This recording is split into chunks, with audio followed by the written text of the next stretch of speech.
Yo, what's happening, guys? You're listening to the Sales Pen podcast, and I'm your host, Michael Jerome Shane. And today we've got a really special guest, Mr. Rahul Wadhwa. So, Rahul, welcome to the podcast. Well, the funny story, he's supposed to be introducing me, but I hijacked you the stole show. the thunder. I'm sure his intro was much better than all of our previous intros combined. So you are, I think, the first SDR who has probably started a podcast from India.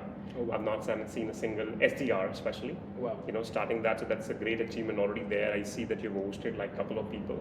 I would want you to talk about like what got you started. You were just asking me what got me started, and you already got my answer. Now you tell me. Looks like we're turning tables, but the reason I even got started with that podcast is one, I realized I suck at cold calling, and being an SDR, I think one of the major things that you need to nail.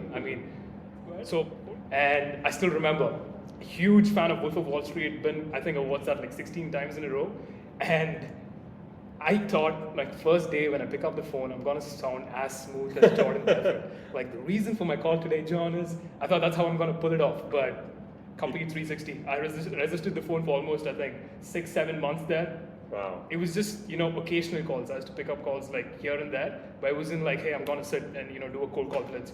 And that was something that made me want to get away from being an SDR. So I wanted to quit being an SDR. I didn't really like that because, cold calling was something. And then I just realized, if there's one thing in life, it's just not cold calling if you look at it, right? Anything in life. The only two things that keep people away is one is fear. Rejection. I used to do this pretty terrible thing. So I look up the profile and I see that he's a CEO. I'm like, dude, there's no way I'm calling this guy.